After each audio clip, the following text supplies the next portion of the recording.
हम लोग सबसे पहले अपने व्यूअर्स को 5 साल के रिटर्न दिखाते हैं यहाँ पे कि वैल्यू फंड्स ने टॉप जो 5 साल में कैसे परफॉर्म किया है। आप देखिए आपके सामने बंधन स्टर्लिंग वैल्यू फंड है, जो करीब करीब 35% का रिटर्न रहा है 5 साल का। यहाँ पे टेम्पलेशन इंडिया वैल्यू फंड की बात की जाए यहाँ पे, ये भी 31.5% से ज़्यादा रहा है। HSBC की बात करें, ICICI प्रू वैल्यू फंड की बात करें, निपॉन इंडिया वैल्यू फंड की बात करें, तो तमाम जो ऐसे फंड्स रहे हैं टॉप 5 हम लोगों ने आपके सामने लेके आए हैं जिन्होंने 30% से ज़्यादा का रिटर्न दिया है। और ये 5 साल के प्रदर्शन हैं जो हम लोग आपके सामने रख रहे हैं।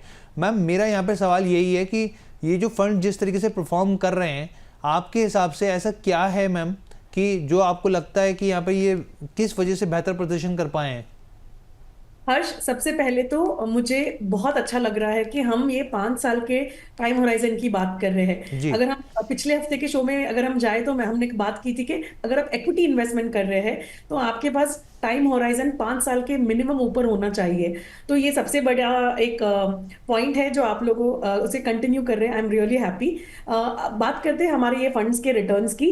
हर्ष, अगर हम ये इन फंड्स के पोर्टफोलियो को देखेंगे तो बेसिकली वैल्यू फंड ना तब डिलीवर करता है रिटर्न ज्यादा जब एक मार्केट फॉल के बाद रिकवरी फेज जब आता है, तब वैल्यू फंड्स अच्छा करते हैं। प्लस जब वो ग्रोथ स्टेज में आने की तैयारी में होते हैं तो value to journey from value to growth जो होता है, तब ये फंड्स के रिटर्न जो है सबसे ज्यादा होते हैं। तो जैसे अगर एग्जांपल हम लेना चाहें तो कोविड के वक्त जब 2020 में मार्केट क्रैश हुआ था और जब 21 का रिकवरी आया था 21-22 में, तो 22 खराब रहा था, लेकिन जब वापस रिकवरी आई थी तो वैल्यू फंड्स ने बहुत ही बेहतरीन रिटर्न्स दिए थे।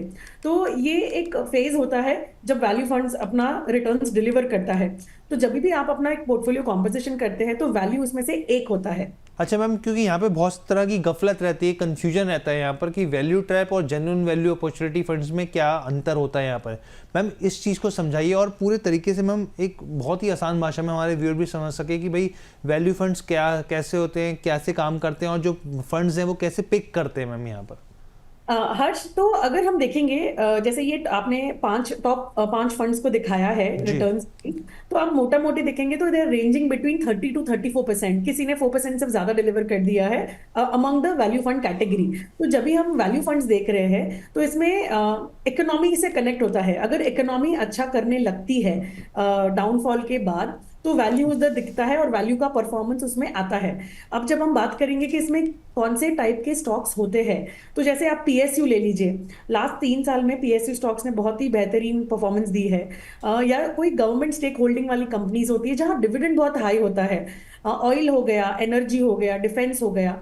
तो ये सारे जो है ये करंटली वैल्यू है। आपका जो मटेरियल या इंडस्ट्रियल यूसेज वाले जो गुड्स हो गए।